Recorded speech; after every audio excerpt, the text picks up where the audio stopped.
আসসালামু আলাইকুম সবাইকে, আশা করছি সবাই ভালো আছেন। আজকে আপনাদের সাথে একটা দেশি স্টাইলে ঝটপট একটা ফ্রাইড চিকেনের রেসিপি শেয়ার করব। একদমই ঝটপট বলতে গেলে আমার মাথায় আসছে, আর আমি এটা বানিয়ে নিয়েছিলাম। তো এতটাই কম সময় লাগে এটা তৈরি করতে, এত হাবিজাবি, এত বেশি ইনগ্রিডিয়েন্টসও লাগে না। তো এখানে হচ্ছে আমি চিকেনটা নিয়ে নিয়েছি, মানে চিকেন পিসগুলো। আর এখন আমি একটা কাঁটা চামচের সাহায্যে এগুলো একটু ফুটো করে দিচ্ছি, যেন এটার ভিতর মশলা যায়। আমি হচ্ছে এখানে ছুরি দিয়ে কাটাটা অ্যাভয়েড করছি। তো এভাবে করে আমি এখানে মশলা অ্যাড করব। তো এখানে দিয়ে দিচ্ছি 1 চা চামচের মতো পেঁয়াজ বাটা, আর এখানে দিয়ে দেব আদা বাটা, হচ্ছে 1 চা চামচের মতো আদা বাটা। তো এই তো আদা বাটাটা এখানে দিয়ে দিলাম। তারপরে এখানে দিয়ে দেবো 1/2 চা চামচের মতো রসুন বাটা। রসুনটা বেশি দিচ্ছি না, কারণ রসুনটা এত একটাও লাগে না। তো এই যে এখানে দিয়ে দিলাম 1/2 চা চামচের মতো রসুন বাটা। এখানে আমি অ্যাড করব গুঁড়া মশলা। এখানে আমি দিয়ে দিচ্ছি ভাজা জিরা গুঁড়া 1/2 চা চামচের মতো। তারপর লাল মরিচের গুঁড়া দিয়ে দিচ্ছি 1 চা চামচের মতো।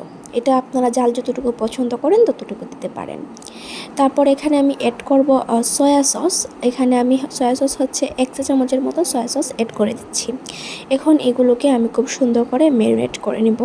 ম্যারিনেট করে বেশি সময় রাখার কোনো দরকার নেই, কারণ এত সময় রাখতে হবে না, যেহেতু আমরা এটা ঝটপট চিকেন বানাচ্ছি। 2-3 মিনিটের মতো রেখে দিলেই হয়ে যাবে। তো ম্যারিনেট করার পর এখন আমি এই চিকেনটাকে ভেজে নেব। এই যে দেখতে পাচ্ছেন, এগুলোকে ভেজে নিচ্ছি। আপনারা অবাক হবেন না, আমি আপনাদেরকে বলছি এটার প্রসেসটা। তো এই যে দেখতে পাচ্ছেন, এটাকে ভেজে নেওয়ার পর এটাকে আমি কোটিং করব, সেটা তো আমি আপনাদের সাথে শেয়ার করবই। তো এখানে হচ্ছে আমি ময়দা, আর মরিচ, আর হচ্ছে একটু কর্নফ্লাওয়ার, মরিচের গুঁড়া, কর্নফ্লাওয়ার আর ময়দা দিয়ে একটা ব্যাটার তৈরি করে নিয়েছি। এখন আমি এই চিকেনটাকে এটার মধ্যে দিয়ে খুব ভালোভাবে ঘুরিয়ে ঘুরিয়ে লাগিয়ে নিচ্ছি।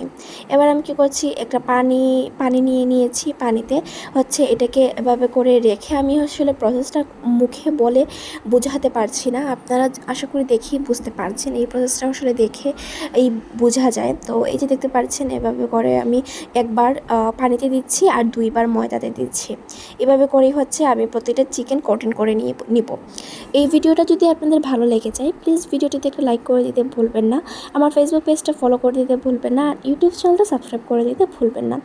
আর যদি এই ভিডিওটা আপনার কাছে হেল্পফুল মনে হয়, তাহলে এটা শেয়ার করে দিতেও ভুলবেন না।